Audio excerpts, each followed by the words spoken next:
Hi, ladies and gentlemen. Welcome back to Snarky Olds. Hi. I just got my summer fun issue of Crack magazine. Boy, and is it a hoot. Ooh. It chronicles how the whole Cotter gang is doing on their summer vacation. Horshack, Juan Epstein, Vinny Barbarino. Of course, he's a lifeguard giving out smooches. Can't wait to get through the whole thing. Cracked. It's a favorite. Yeah, I feel sorry for the kid who originally had this magazine, though, because he didn't get to put together his cracked birdhouse. Apparently his mother didn't like schnivelins, which, of course, schnivelins is an old lady word. Mm-hmm. Or at least I presume so. I don't know if it means anything in anybody's family but mine, but my grandmother used to say it all the time, and it always meant bits of paper and string and crap on the floor that she didn't want to clean up. So we weren't allowed to have them. Well, let's get to the dying list. Okay, who has died this week? And besides Rance Priebus's career? Yes. Yes. Well, Rance Priebus is the best thing that we can call him this week because he worked with the Mooch. Oh, sorry, we have a special caller today, so... Hello, caller. Hold on. Somebody's uncoordinated. There we go. Hello, caller. Hello. How are you doing today? Very good. How are you? Excellent. Thank you for joining us for a very special Blossom Snolds episode. Oh, I like that. I like the sound of that. Thank you. Thank you. You are our inaugural caller. Hey, I want to tell you my new philosophy of life. And when I tell it to you, you're not going to know what I'm talking about. But then I'm going to tell you a story. And when I get to the story, you're going to understand All right. my new philosophy, okay? We can't Excellent. wait. Go ahead. So you got to be patient. It's all going to come together. Here's my new philosophy. Don't wear button-fly jeans. It's not worth the price you're going to have to pay. Okay. That's my philosophy, Sure. okay? Sure. Yeah. You know, it'll all come together, so don't worry.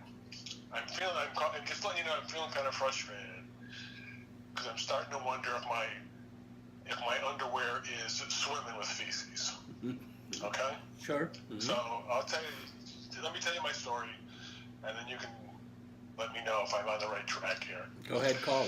So there was this Saturday night, special night, nice dinner. We're going to be going to the Philharmonic.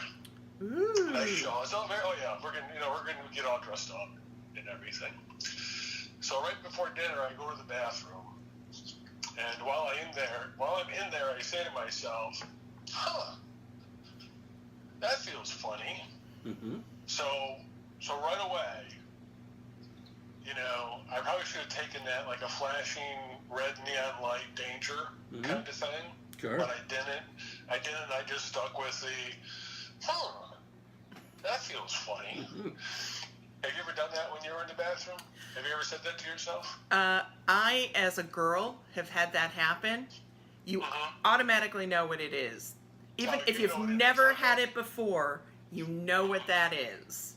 Right. So you see I didn't see the red flag. You would see Yes. the red flashing danger light, where I stuck with the, that feels funny kind of a thing. So then I eat dinner, and then dinner's over, and I had to go to the bathroom again, which is kind of funny, because not like I drank a lot during dinner. So I go to the bathroom. This time it didn't feel funny. No. There was nothing funny about it. It was like, geez, how did those shards of glass get into my penis? Because it doesn't feel funny at all. No, it does not. And my urine was pink. Mm-hmm. Not a good color. Pink urine? No. I prefer, and I'm kind of weird about this, I prefer almost a clear color urine. Sure. Mm-hmm. But anything in the yellow range is okay. Yeah. I mean, you don't want amber. No. Most people can handle a dark yellow. I don't like dark yellow. I want clear. Mm-hmm. You can with parents who are like biology majors. But anyways, so pink urine, shards of glass in my penis. So I have to tell my wife, look, I don't think we're going to go to the Philharmonic. But it's Saturday night. I'm not going to be able to see my doctor until Monday morning. I can't wait till Monday morning. It's going to be It's going to be too painful. Mhm. So guess where I get to go on a Saturday night? One of your favorite places to go on a Saturday night? It's got to be a bingo parlor. Actually, that would have been better. Okay. The emergency room. Okay. Always the funnest place on a Saturday night, particularly Right. when I you're was a gonna- I low. was going to ask you, have you ever been to an emergency room on Saturday night? Maybe you have. Oh yeah, oh yeah. I'm sure you don't make a habit of it, but here I am. No. Crap, so I'm like, I really don't want to go, but what are you going to do? Sure. So I lucked out. We show up at the emergency room Saturday night. Maybe we got there early enough, because there's always a show. Mm-hmm. There's no show. It's like 9 o'clock. It's empty. Yeah. Sure. That's amazing. There's no line. Well, they're at the So- Philharmonic. That's why. Yeah, because that's the knife fight usually starts after the show when That goes without the blood saying. show up. In the Yeah. dress circle. Exactly. Mm. So here we go. So it's like I'm in the emergency room. It's like, oh, we need a urine sample. Oh, okay, fine. So I go in the bathroom. Hey, my urine's not pink anymore. That's good. It's dark. It's dark red. Oh. Mm. Yeah, I've seen the dark red urine before, and that came before a run with sepsis in Sophie. Oh, excellent. That's always a good run. Sure. Yeah. That's right. So, it's kind of fun. If you've never seen it before, to have blood come out is a really, it's not, besides like, oh, that hurts, it's like psychologically, oh my God. Mm-hmm. So then I come out of the bathroom, and I walk into my little waiting, room there, and I sit down on the counter, and my wife's with me, and she's on her phone. She looks up, and she goes, yeah, you got blood in your urine, all right. And looks down at her phone again. Mm-hmm. So then the doctor comes in, looks at it, and goes, yeah. Mm-hmm. See, now that's what, if you ever go to medical school, you'll be able to make pronouncements like that. Mm-hmm. So then they do the test, and this is where we first get the idea of my underwear is swimming with feces, because of course there's E. coli Mm-hmm. Sure. in my urine, Mm-hmm. which basically means the feces in the back of my underwear has crawled forward Sure. to the front of my Or underwear. you've been doing something terrible with your penis. Yeah, I haven't been doing that. Mm-hmm. And don't be judging; it's not terrible. Okay, fine. But I'm saying for your purposes. You could have been put in a glass bottle. So I haven't been doing No. that. Okay. I haven't been doing that. Okay. So it's more the feces crawling across my underwear idea is my, and it's a theory. No, it's a hypothesis. It's not a theory. Theory means they're proving it. It's a Yeah. hypothesis. You would have to test your underwear to prove that. Exactly.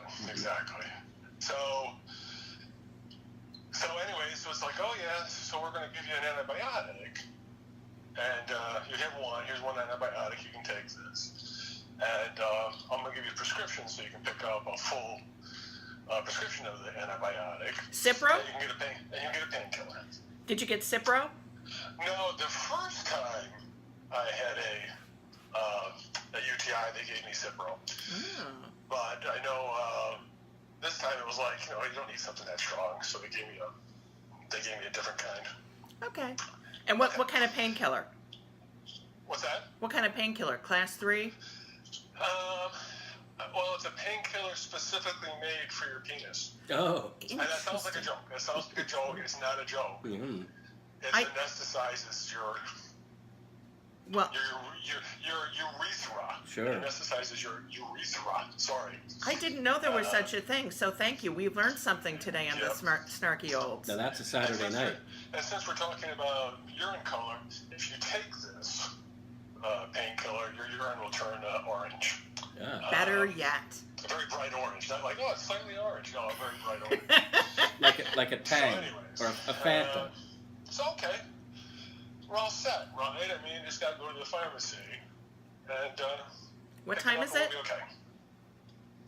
So we go to the pharmacy. Oh, the pharmacy's closed. Uh-oh. So then it's like, okay, there's another pharmacy like 5-10 minutes away. We drive to that one. I walk into the store's open, pharmacy's closed. Naturally. And at this point, I have to go to the bathroom again. Of course. Like really bad. Like really painfully bad. Oh, yes, it is. Like I'm gonna wet my pants. It's kind of bad.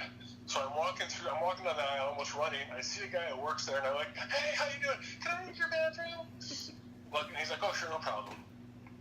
And he points to the back of the store. So I run back there, and now we get into my button fly philosophy.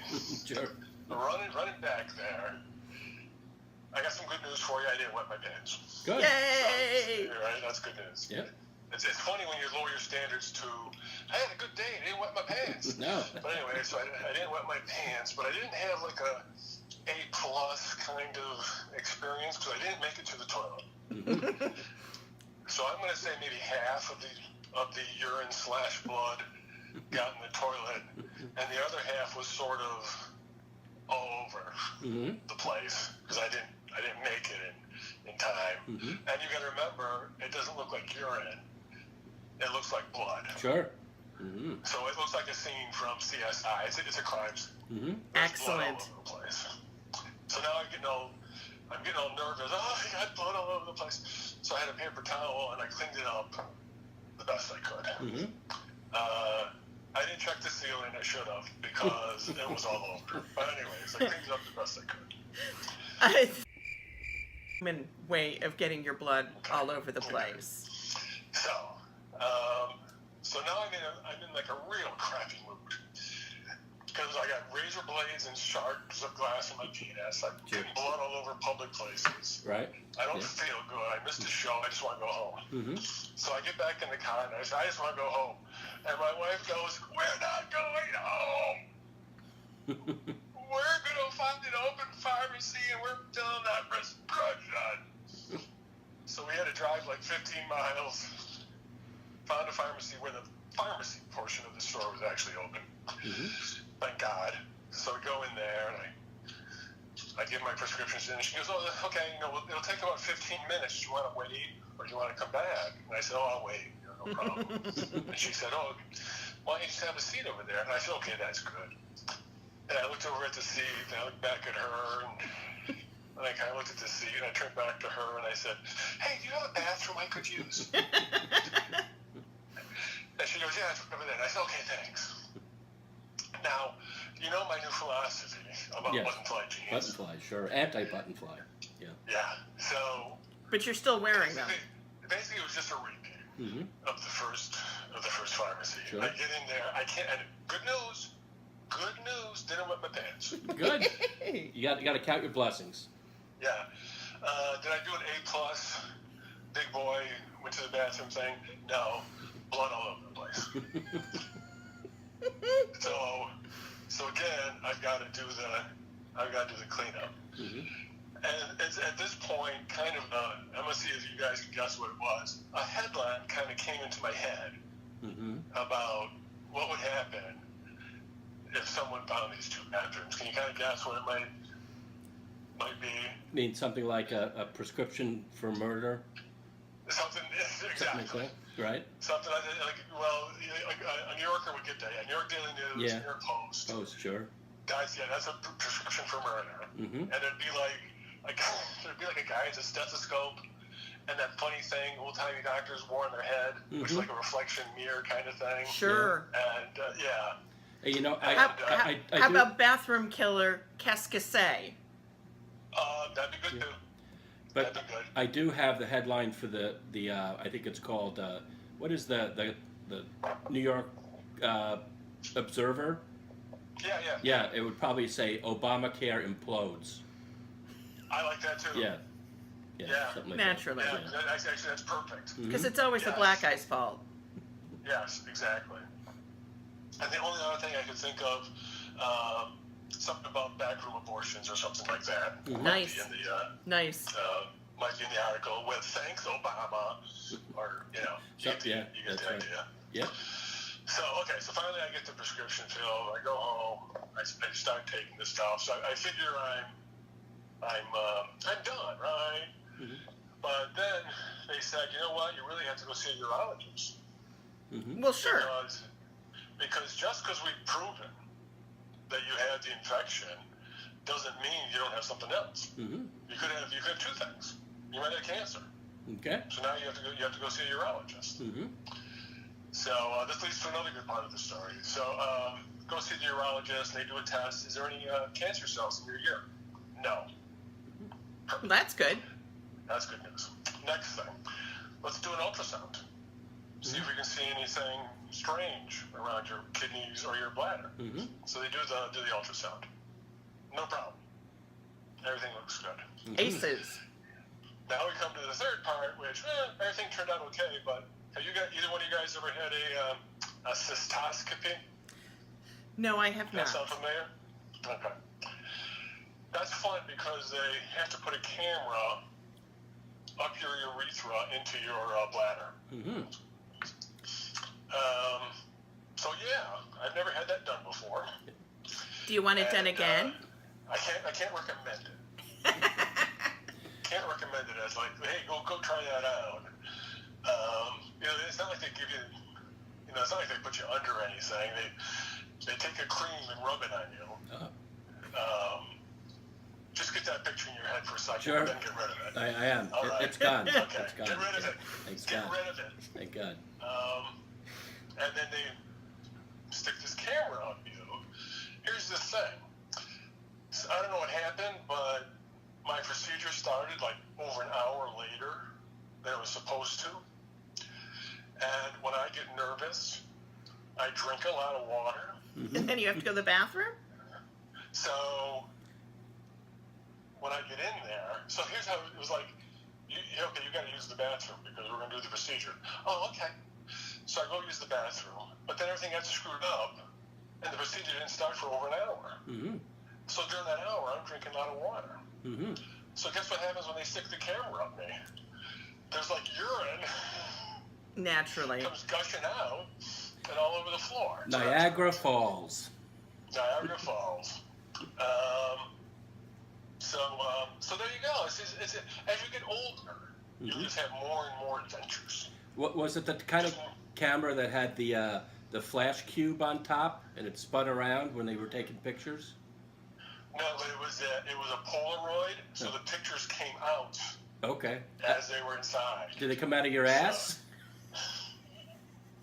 That's where I get most things. Okay. But no, it didn't. Okay. Did they have happen this time? Did they have to shake it? To dry it off, The Polaroid? the photographic chemicals and all, Oh my God! Now you're going too far. Okay.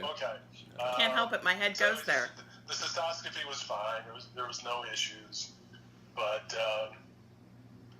yeah, just a lot of blood. And humiliations galore. Boy, that sounds like quite a Saturday night into, some powerful testing in subsequent days. So. Oh, exactly. Well, then it goes actually past days because like to schedule the appointments and everything. It was like a 6-week kind of. Naturally. Oh, I gotta get back to the urologist. Sure. So it's a good example of as you get older, you get wiser, and you have more stories to tell. So that's a good thing about growing old. Everyone has to realize that. Oh, that's great. That's a fantastic story. Something to tell the kids. Yeah, I was hoping you were taking notes during it. I think there's a screenplay in here somehow. I haven't Yes. figured it all. I think so. Well, the serial killer part comes with what? Yeah. Brian De Palma? He'd be perfect. Yes. He'd be perfect. Yep. Hey, who directed Halloween? Do you remember? Oh, John Carpenter. John Carpenter. Yes. Yes. Okay, fine. Is he still married to Kevin's favorite actress? Adrienne Barbeau's. And I know why she's your favorite. I've heard this story. Yeah. Okay. As I remember, it used to be Raquel Welch, then you moved her over and took Adrian in. That's But right. fine. Yeah, I felt she was more accessible.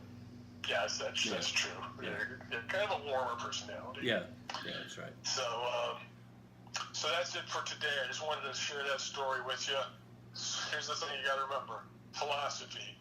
Don't wear button-fly jeans. Good news about growing old. You got stories to tell. Excellent. Well, I do have to say that when I have gotten the copy of the catalog As We Age, I have never seen a pair of button-fly pants in there. Okay. So, Yep. Hey, you know note what? taken. I might have to call you next weekend. There's something I want to talk to you about. I'm going to give you 2 words. Mandy Patinkin. That's all I'm going to say. Perfect. We're there. You call me. All right, caller. Well, our audience has something to look forward to. Mandy Okay, Patinkin. exactly. Okay, I'll talk to you later. All right. All right. Thank you. Bye. Thank Yeah. you. Bye-bye. Bye-bye. Wow. So, what have we learned today? No button fly jeans in the old futures. And don't finish dinner. Just go straight to the emergency room. Sounds good. I've got to go back to reading my cracked summer fun issue. I know. Look at all the people on it. It's going to be loads of fun.